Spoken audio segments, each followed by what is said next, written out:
The Anzio escape, the strike Nita UNO, 1944 World War II.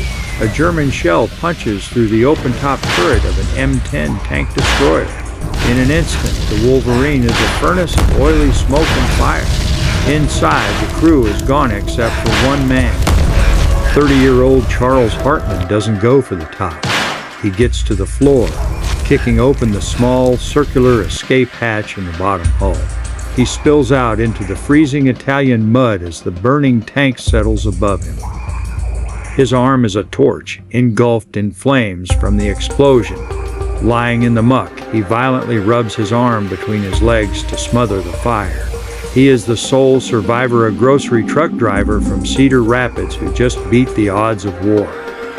The aftermath, the fire is out, but the scars remain. Charles Hartman is reassigned to a new crew, but the weight of being the sole survivor never leaves him. In the muddy stalemate of the Mussolini Canal, the 601st waits. He isn't interested in medals for his burns. He's interested in surviving for the 5 children waiting back in Cedar Rapids. The air at Anzio is ruled by Anzio Annie, the massive German railway gun that shells the beachhead with terrifying precision. Men live underground in digs, timing their meals to the German artillery schedule. It's a world of mud and cold, constant shelling, and the human texture of men trying to stay sane.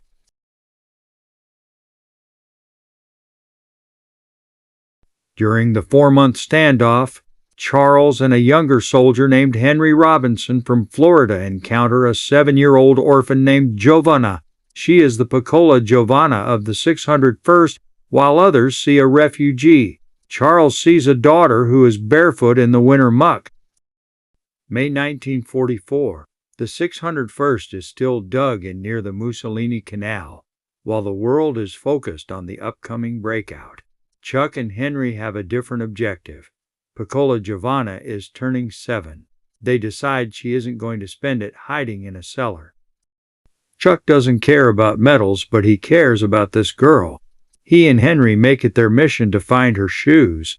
It's an old-school focus looking after the vulnerable in the middle of a war zone. This is the man behind the soldier, a truck driver turned protector. Chuck and Henry liberate some rations, chocolate, sugar, and flour. They take them to a nearby WAC Women's Army Corps headquarters company. The WACs, missing their own families, take over. They bake a cake in a field oven and sew a dress out of salvaged fabric.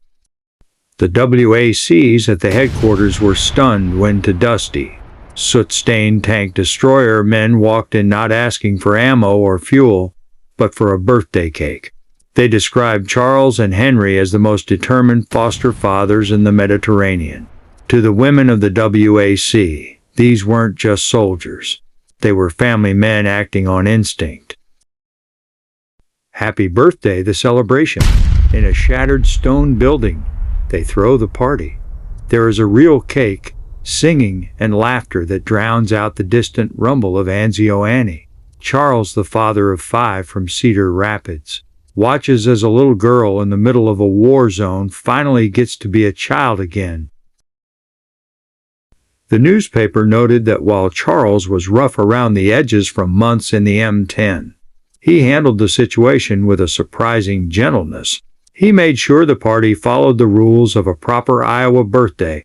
There was a guest list, mostly the crew of the 601st, a centerpiece, and the girl was the guest of honor. The history of the Anzio beachhead, Hell's Acre, sometimes referred to as the Caves or Dead End, was a notoriously brutal area near the Carlcetto overpass and the Mussolini Canal. It earned that name because it was a flat, swampy graveyard of men and machines. As the party ended, the article mentions that the soldiers and WACs took up a collection. They didn't just give her shoes. They gave her a dowry of hope. Charles didn't want his name in the paper. He just wanted to make sure Giovanna was the best-dressed girl in the Nettuno ruins.